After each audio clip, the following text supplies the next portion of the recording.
Hello everyone, my name is Damjan Vujaklija.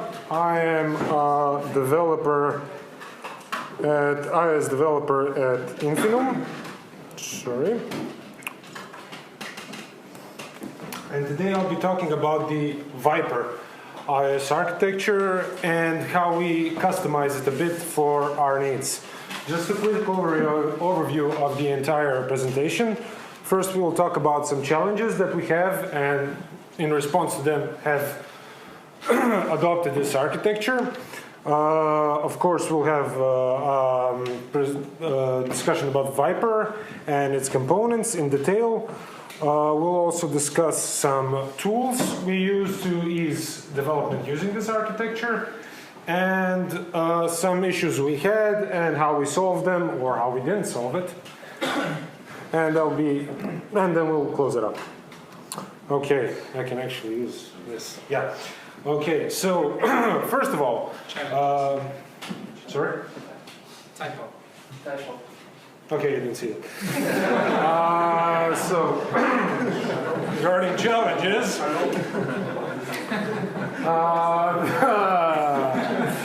the question we wanted to answer about a year and some months ago is, can we find an architecture that is maintainable and testable? Now, I won't lie to you, we're not that into writing tests. We are getting into it in the last year or so not all apps are covered. And but we do want to have an architecture that can manage that in all future apps, because we do plan to invest more in testing and have all future apps test covered. Of course, we want the code base to be maintainable. Next aspect, handles Apple's MVC problem. Please, can you raise your hands up? How many of you are aware or have at least heard about the massive view controller problem? Okay, tough crowd. Okay, just in a nutshell, but we'll cover this in more detail. Apple's MVC architecture, or their implementation of it, leaves a lot of open questions. Generally, arguably it's flawed for middle scale project and definitely for larger scale projects. What it does is, per each screen, it gives you a very bloated controller class. So most of your application logic will end up there, and you will have probably a couple of hundred lines of code there. But as I've said, we'll cover that in more details later. Also, we wanted to have an architecture that can be adopted by our entire S team. By that I mean, currently we have a team of 15 people, and it's still growing, so we want some architecture that's maintainable by seniors, but also that younger people can have a grasp. Not in 4 months, but in some reasonable amount of time. Also, we want to have an architecture that plays well in Swift, because of course it's well, that time that we should all be adopting Swift, and all future projects are in Swift. So we want something that plays well with Swift, that's in spirit of the Swift language, and that uses fully its language merits. So now I'll go over a bit about the most popular architecture paradigms in iOS. First of all, talking about MVC, Model View Controller. I think you are all familiar with this, so I won't waste too much time. Basically, you have three components: the controller, the view, and the model. And what's a bad aspect of this paradigm is that all your components are aware of each other and communicate with each other. And this yields very tight coupling, which you don't want. Deeper inside the rabbit hole, Apple's MVC gets even worse, because your controller and your view are very loosely coupled because of view cycle events from the view. Your controller is basically a UI view controller Apple subclass. And other than the view cycle, another problem is because when your code doesn't fit into model and your code doesn't fit into view, it'll end up in the controller. This means all networking logic, all database management, navigational logic. Basically, most of your code will end up in the view controller. And this leads to the problem popularly known as massive view controller. I found this image on the web and it really sums up stuff. So here you have an octopus, which is actually a view controller. You get it. Okay, moving on to MVP. This is one of the, should I say, solutions to the MVC problem. That is massive view controller. What it does, it actually, again, it has three components. It's very similar to our last graph. But here it's very important to note that you have a presenter, which is in the ideal scenario independent of the UIKit framework, which is Apple's framework for, simply said, managing UI. Your view is your view controller. So here, your presenter will be a mediator between your data and your view logic. This will yield more code than Apple's MVC implementation. But as such, it will have better separation of concerns, and it will yield some testability. Arguably the most popular iOS architectural paradigm currently is MVVM, which is model view, view model. Model, view, view model. Okay, so as you can see, it's very similar to the previous slide, but conceptually it has a difference. It uses binding. Now, OS 6 development supports binding, but iOS development does not. And as such, to achieve this, you will probably have to use some third-party library that uses KVO or probably reactive programming. Generally, most people in the iOS community, when you mention to them MVVM or VVM model, their first association will be reactive programming. The model basically remains the same, and your view model is similar to your presenter. It's again, ideally UIKit independent. As such, this paradigm will yield almost the same amount of code as MVP. I even think it can yield less code if you manage binding well. And now finally, we come to VIPER. Here you notice more components, but you see some familiar ones. Presenter and view, you have them as before. But this time, the whole model, data handling layer gets more complicated. Now you have a dedicated layer to that. It's called interactor. It handles entities, which are your previous models. But the thing I find more interesting about this paradigm is the wireframe component. None of the previous paradigms address routing, navigation, going from screen A to screen B. This one does. It has a component which handles only that. And now these 5 components together, we call them a module. And this will mostly be one of your screens. Or in the first paradigm, it refers to one view controller. So going into more detail, VIPER is a backronym of router, entity, presenter, interactor, view, which are 5 of the main components of VIPER.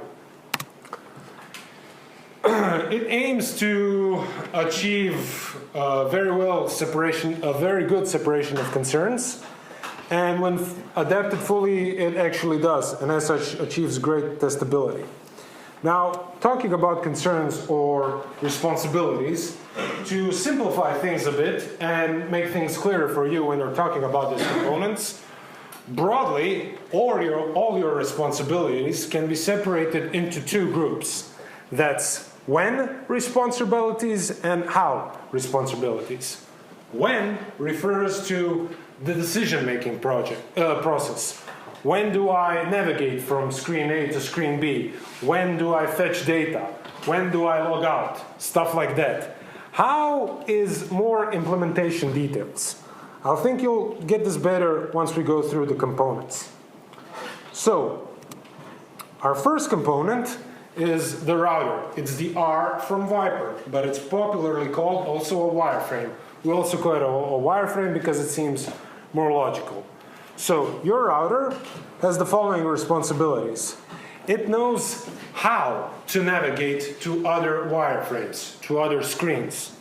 It also knows how to set up your entire VIPER module. Your presenter, and this is very important, knows when to navigate. So you can see the difference. The wireframe implements the actual navigation, but the presenter tells the wireframe when to do so, when to navigate here, back, or whatever. Furthermore, your presenter knows when to fetch data. It does that via the interactor. And last but not least, your presenter knows when to present the actual data. And it does that via your view interface. Moving on, your view, which we already have here at the bottom. It knows how to present the data, which it receives from the presenter. And it also knows how to delegate user interactions. Also lifecycle events, but yeah. And it does that to the presenter. Your interactor, which is visible on the far right, as we said, it's an abstraction of the data layer. What it does is it knows how to fetch and prepare data. Now, things can get very complicated here if you want really clean architecture and you want to separate it into layers. But for now, it's enough for you to know that interactor knows how to fetch and prepare data. And last but not least, again, we have entities, which are your models. It knows how to hold data. Basically, they are your data. Now, a few more words about actual responsibilities. When and how. Roughly put, when is the gist of your application business logic. And as you saw earlier, it's all or most of it is located in the presenter. This means that your presenter will hold all of your application business logic behavior. And this is arguably the most important part. So as I said, it means presenter defines most of your app behavior. And as such, your presenter component will be the least reusable component out of your entire module. Interactors, on the other hand, also hold a lot of business logic, but it refers to the data logic. Sometimes referred to as enterprise business logic when you're dealing with multiple applications which reuse this layer. Okay, now a few words of how we actually modified, tailored, tweaked VIPER for our requirements. So, VIPER is developed having in mind separation of concerns. And as such, it will yield very clean code. Now, all of you have heard about this expression, I suppose, before. Cleanliness is next to godliness. But in certain scenarios, a little dirt does go a long way and will help you greatly. So we'll cover some situations where we actually got a bit dirty. Your module lifecycle. When you look at the VIPER modules, it kind of makes sense for your wireframe to hold your presenter and your presenter to hold your view, because it's created in that order. But we actually flip that. Our view holds our presenter, and our presenter holds our wireframe. Now, let's see the graph again to make this more clear. So, because this wireframe creates all of this beneath it, as I've said, it makes sense for the arrows to go downwards, but no. View holds the presenter, and presenter holds the wireframe. And by holding, I mean strong references. Your view, which is your view controller, has a strong reference to your presenter, and your presenter has a strong reference to your wireframe. Why is this done this way? Well, when your view controller removes itself, or somebody removes it from a stack, when it pops from a navigation controller, when it gets dismissed, it will deallocate. And because of these relationships, it will deallocate the rest of the components, better said. And this is great because you get Lifecycle manage it out of the box. When you do it reversely, your wireframe or your presenter will need to handle that, and that kind of is tedious and can lead to problems. The other place where we got dirty and okay is the interactors. So we agreed a long time ago that we won't necessarily use interactors, which is really dirty when you think about it because it's a letter from VIPER. We don't use them because in certain scenarios with certain applications, it's just a pain in the ass to use them because you'll have a lot of layers there, and what we do is we directly communicate with an API handler, with services, or whichever way you implement your data handling behavior. For now, this is turning out very well for us. And what I want to point out, if you're gonna take this road, please work with instances and not classes.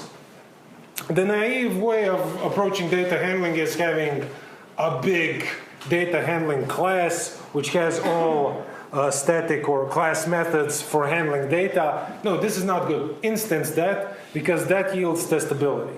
So you can mock it if it's an instance and not a class. Now, moving on to a very important part, that's communication between your components. All communication is done via protocols or interfaces. This means you will get access restrictions from one component to the next, and that's good because you don't want your login presenter to know about your entire login wireframe. You just want it to know an aspect of it which refers to their communication, nothing more. And this also applies to the rest of your components. This also yields testability, so you can mock certain components. And when you use dependency injection, well, yeah, there you have it, testability and with protocols. So first I want to cover wireframe and presenter logic. Wireframe and presenter communication logic. So this is this arrow here. Your presenter is communicating with your login wireframe via a login wireframe interface. You don't need communication to go the other way, ideally. You just want your presenter to tell your login wireframe when to navigate somewhere. Next up, your presenter and view communication. This goes both ways. So you want your presenter to update your login view controller, your view component via the login view interface. Also, you want your login view to delegate lifecycle events and to delegate user interaction to your presenter via also interface. Now, this might be a bit confusing because you see 3 interface things here and 1 delegate. This is just naming. This is also basically a login presenter interface. We decided to call it login view delegate because we think it's more in spirit with APIs from Apple. A very common usage is UI table view delegate. Moving on to presenter and interactor. Communication is done via the login interactor interface here. And as you can see, this arrow points only one way. So you need this for data fetching, if you remember from earlier. And there's no arrow pointing another way for returning data because we manage this using closures. Closures are a logical way to handle fetching of data. Moving on, some of the tools we use in-house to ease development of iOS apps using VIPER paradigm. So one of them is a project generator. We actually just took the liftoff project and forked it. It actually generates your entire project and sets up some stuff we usually set up, and generates your base classes for VIPER. Now, this is more important, your module generator. What it does is it generates these 5 files. Now, in VIPER, you have a lot of code, and it's very tedious to write that on your own, and it's very error-prone. So we have a generator which generates your interactor, your presenter, your view controller, and your wireframe. What we really like this is that we bundled all our interfaces into one file. Here you have discovery interfaces and my feed interfaces, and it looks something like this. So it's really nice because when you open up a new model on a new project, one you haven't seen before, you just open the interfaces file and you have a very nice grasp of everything that's going on inside this module. These two generator tools are developed by our iOS developer Vedran Burojevic. He's currently on vacation, but he says you're very welcome, because at one point we'll make these tools also public. So yeah, hi to Veki in China. So we'll wait to get the thank yous. Yeah. When he comes back, we'll give you his phone number. Some of the common issues with VIPER. One of them is method proxying. Well, this is not that much an issue as it is boilerplate code. So take the scenario where you have a button on your view.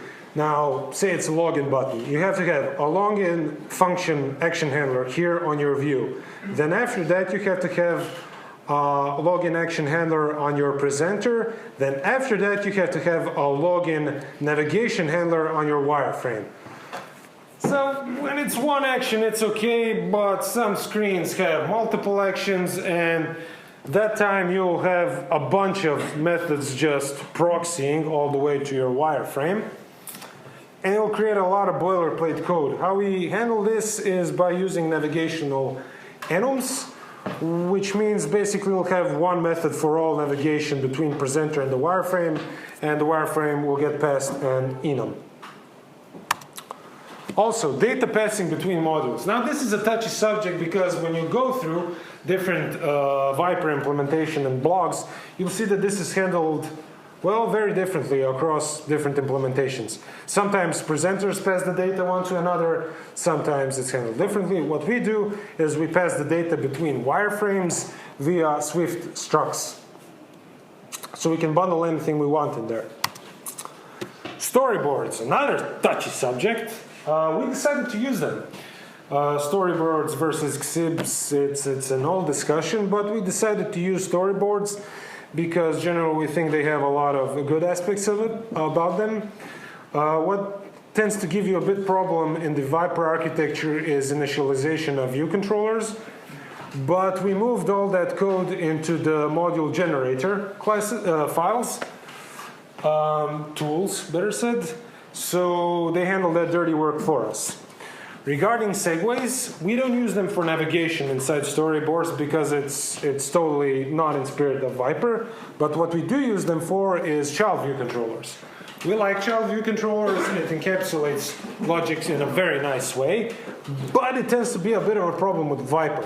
How we have handled it is in the view controller which holds your child view controllers. When the view controller receives your child view controllers via prepare for segue, it just passes them to its presenter via configure child view controller method, and in that way your presenter, your presenter will be responsible for all your child view controllers. Now, and we're nearing the end. A few words about things we tried but didn't end up working very well. So we tried to use one wireframe per multiple screens.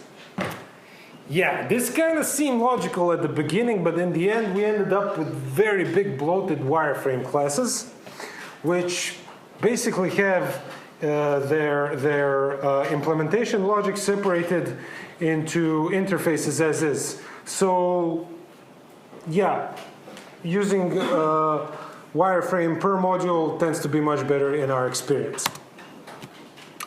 We did try what seemed more logical. I talked about this earlier, the strong references, wireframe holding your presenter and presenter holding your view, but this ended up being tedious also, and when you realize that we can reverse it, well, we like that solution much more.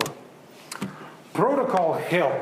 Well, when we started using VIPER, we were very protocol trigger happy. We tended to overuse protocols, and yeah, it's very testable, everything is very clean, separation of concerns, yada yada yada, but debugging becomes hell.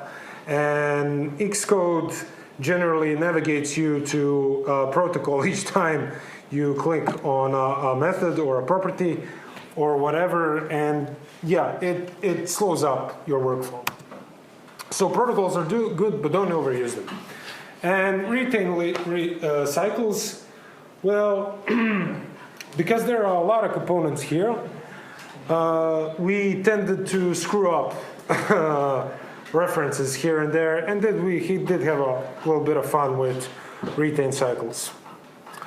So, to conclude, most of the blogs about VIPER and similar patterns tend to have this sentence somewhere near the end.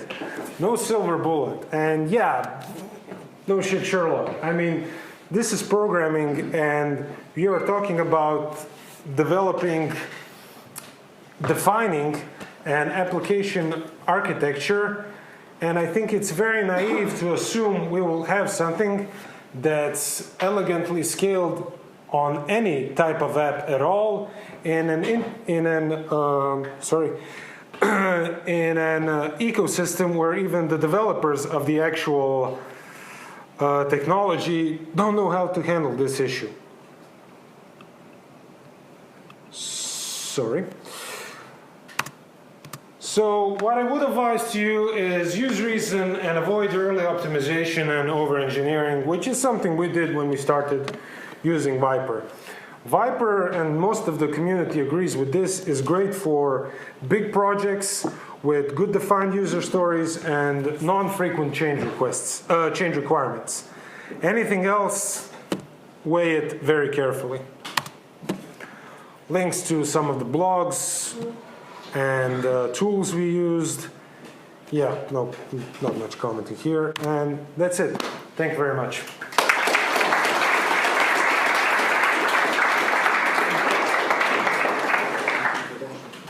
Any questions? No. Any particular reason why you went with so many interfaces and delegates? Not, for example, using, I don't know, private methods? Yeah, because testability is one aspect of it. Doesn't change it. Dependency injection. And reusability. So we can use one view with multiple presenters. We just have to implement all methods from interface, and we can have different behaviors. Yeah, partially. That's not partially, but that can be used in a lot of cases. Okay.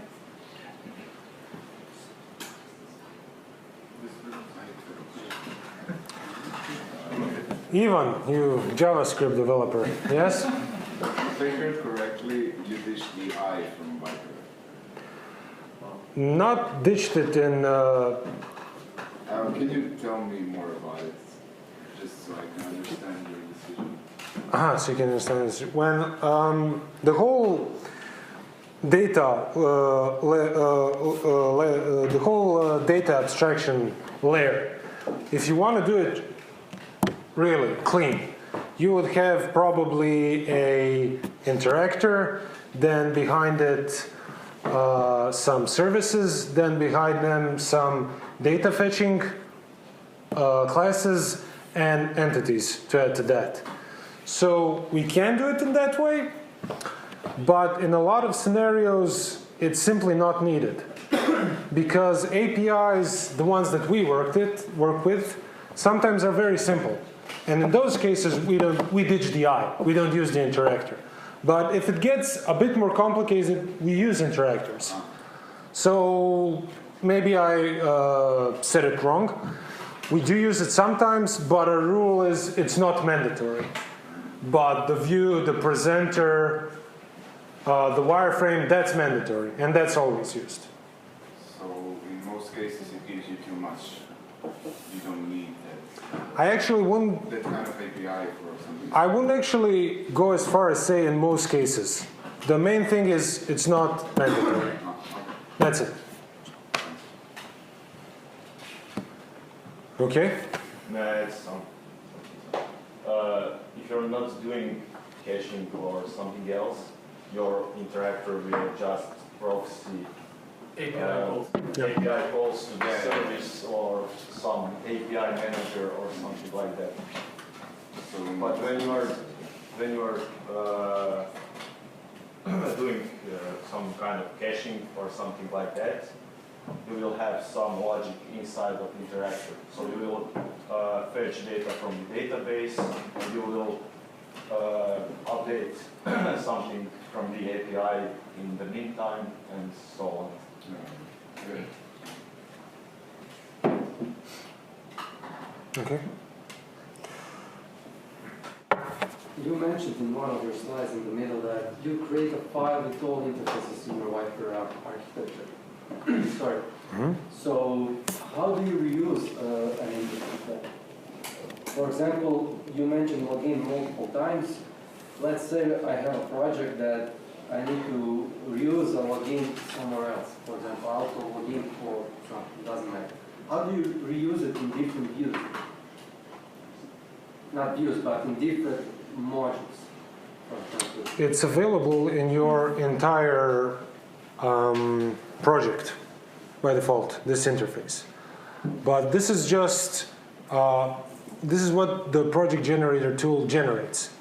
So this is basically, oh sorry, I have this. This is basically a template with nice naming. He has changed password somewhere. This is basically what your model generator does. You edit this afterwards. So if you were to reuse this, sorry, you asked me about view interface, anywhere else in some different module, basically you can just remove this section from your other module. So You get it? You would have in one feature package, let's call it, and not in the other one, because it already exists. Yeah, feature package, I like that. Yeah. Okay, anything else? Anyone else? Okay, thank you very much.